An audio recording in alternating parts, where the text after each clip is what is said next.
So there I am at 25, drunk off my ass at some weird barn party my best friend dragged me to. And honestly, I'm thinking, what the hell did she get me into?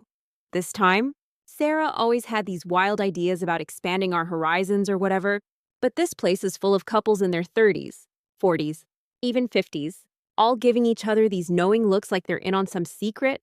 I don't understand. I'm feeling like complete shit about myself because this guy from my psychology class totally blew me off earlier that week.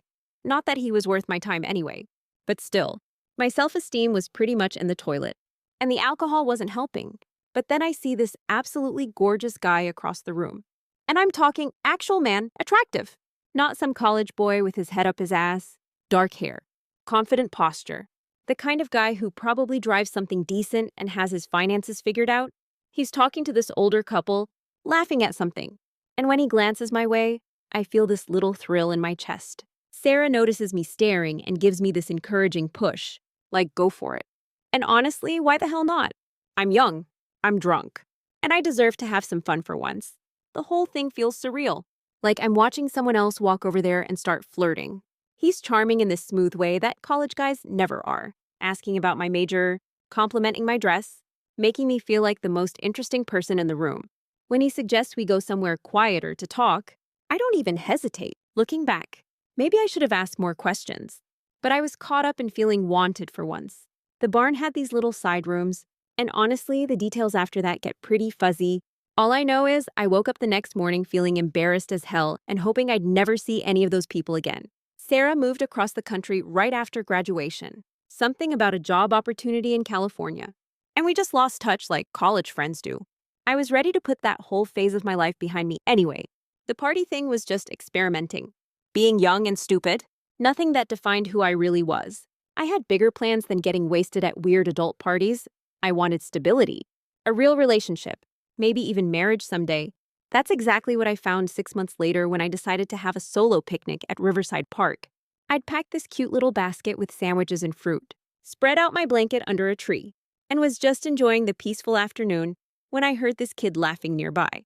This little boy, maybe 7 or 8, was trying to get his kite untangled from a tree branch while this incredibly attractive man helped him. The guy was patient, encouraging, everything you'd want to see in someone who'd make a good father someday. When the kite finally broke free and went soaring, they both cheered. And something about that moment just melted my heart. The man, I'd learned his name was Dustin, caught me watching and smiled this genuine, warm smile that made my stomach flip. He was nothing like the party guys or the immature college boys I'd been dealing with. This was a grown man with his priorities straight. Someone who spent his Saturday helping his nephew fly kites instead of getting wasted at bars. He wandered over while his nephew played, asking if I was enjoying the nice weather, and we ended up talking for 2 hours. He was successful in finance, owned his own place, drove a BMW that he didn't feel the need to brag about. Everything about him screamed stability and maturity. When he asked for my number, I practically floated home. This was exactly the kind of man I'd been hoping to meet. Someone who could give me the life I deserved. The early months of dating were like a dream. Dustin was generous without being flashy. Took me to nice restaurants. Treated me like I was something precious. He was everything I'd wanted. Financially secure, emotionally stable, ready for something serious. Of course, I was curious about his life, his past relationships, what kind of person he really was underneath all that charm. So maybe I did a little investigating when I was at his place. Just casual looking around to make sure there weren't any red flags I was missing. I wasn't snooping exactly, just being smart. I'd learned the hard way that guys can hide things. And I wasn't about to get blindsided by some crazy ex-girlfriend or secret debt or whatever. But Dustin's place was exactly what you'd expect. Clean, organized, no weird photos or suspicious belongings. His computer was password protected. But that's normal for someone in finance. Everything checked out perfectly, which honestly was a relief. I'd finally found one of the good ones. When we started talking about marriage after 2 years together, I wanted to make absolutely sure he knew I wasn't some gold digger. I'd seen how people looked at us sometimes. Him obviously successful and established. Me younger and still figuring out my career path. The assumptions were pretty obvious, and they pissed me off, so I brought up getting a prenup myself. Told him I wanted to protect both of us and prove that I was marrying him for love, not money. He was actually impressed by my maturity about it. Said most women would run screaming from the idea of a prenup. But I was different, more practical. which I understood that marriage is a partnership, not a lottery ticket. The prenup was ironclad. If we divorced, we'd each keep what we brought into the marriage and split nothing. At the time, it felt like the right thing to do, the noble choice that proved I was wife material. Not just some opportunist, our marriage was everything I dreamed of. Dustin provided beautifully for us, and I made our home a sanctuary he could be proud of. I quit my job to focus on being the perfect wife, cooking his favorite meals, keeping the house spotless, making sure he never had to worry about anything domestic. When he wanted intimacy, I never said no, never made him feel unwanted or rejected. I was determined to be everything he could possibly need, so he'd never have reason to look elsewhere. The only real heartbreak came when we learned I couldn't have children. The doctor delivered the news so clinically, like he was discussing the weather, but I felt my whole world crashing down. I'd always pictured myself as a mother. Imagine the family we'd build together. When I broke down crying in that sterile office, Dustin held me so tenderly, whispering that it was okay, just not in the cards for us. His acceptance and love during that devastating time only proved how perfect we were together. I threw myself even more completely into being his wife after that. If I couldn't give him children, I'd give him everything else. I studied his moods, anticipated his needs, made sure our life together was seamless and comfortable.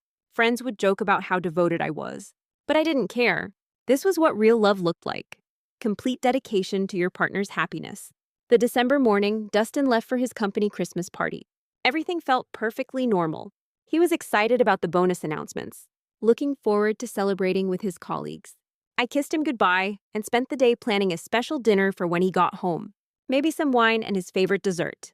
Life was good. Stable, exactly what I'd worked so hard to build. But when he walked through the door the next evening, I knew immediately something was wrong. His face was tight, angry in a way I'd rarely seen, and he didn't return my usual greeting kiss. Instead, he stood in our entryway looking at me like I was a stranger, and my chest started feeling tight with anxiety. "Is there anything you need to tell me?"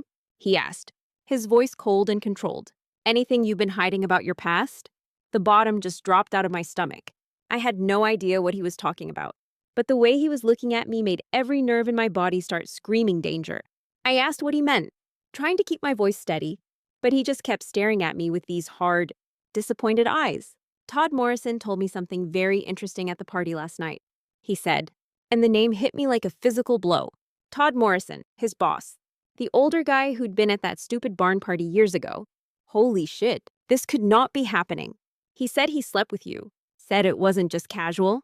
Dustin's words were like ice picks, each one finding its mark. "So I'll ask again.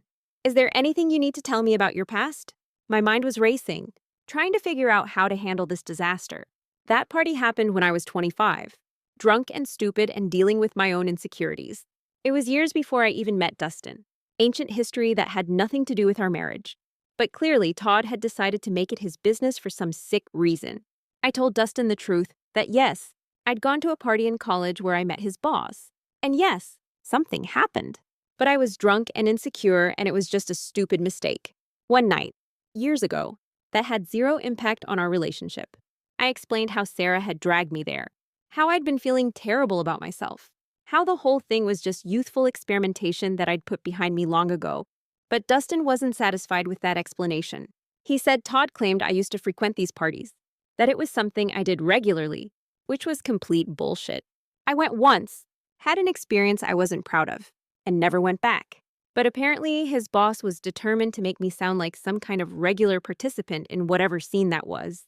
The worst part was how humiliated Dustin felt about his work situation. He kept talking about how embarrassing it was, how he'd have to face Todd every day, knowing what he knew, how the other guys would probably find out and laugh at him behind his back. Like somehow my past was designed specifically to make his professional life uncomfortable, which wasn't fair at all. I tried to make him understand that this had nothing to do with us, with our marriage, with who I was as his wife.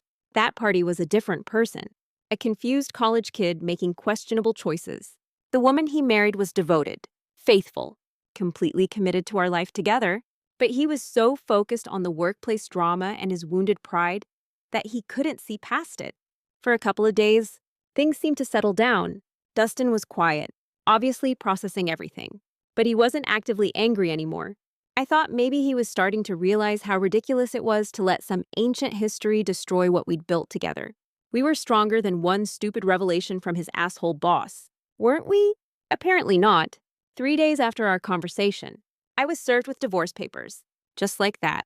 8 years of marriage reduced to legal documents delivered by some stranger at my door. I couldn't even process it at first. How do you go from working through things to ending everything in 72 hours? When I called Dustin, demanding to know what the hell he was thinking, he was cold as ice. Said he'd realized he couldn't get past it. Couldn't handle the workplace situation. Couldn't trust that I'd been completely honest about my past.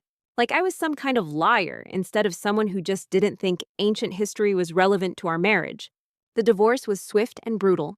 That prenup I'd so nobly suggested came back to destroy me completely. I got absolutely nothing except the right to return to the career I'd abandoned to be his perfect wife. 8 years of devotion, of making his life comfortable and beautiful. And I walked away with less than nothing. Dustin moved on like our marriage had never happened. Within 6 months, he was posting photos with some basic-looking woman who had a kid from a previous relationship. Within a year, she was pregnant with his baby.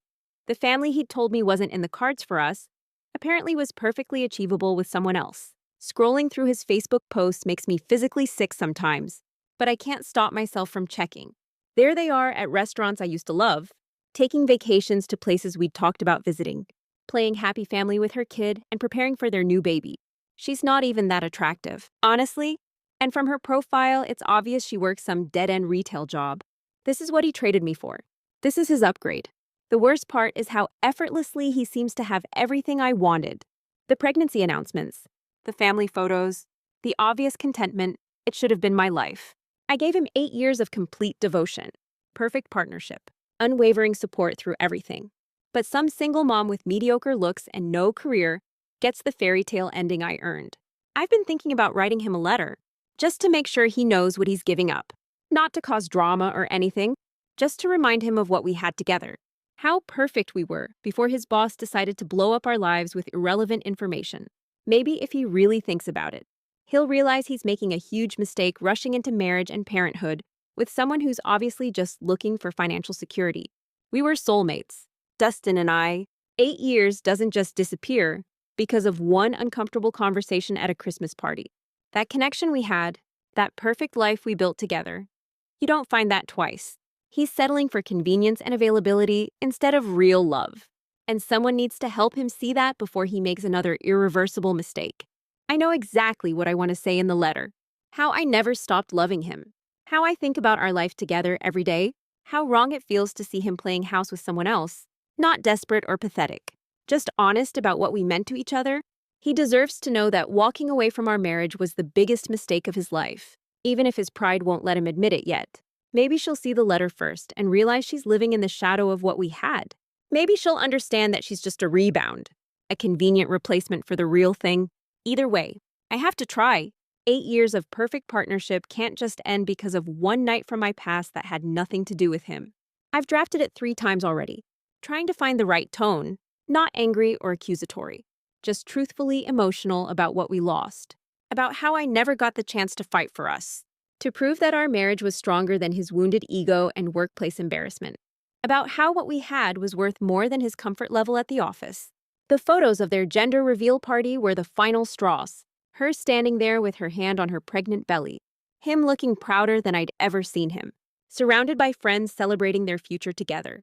That should have been us.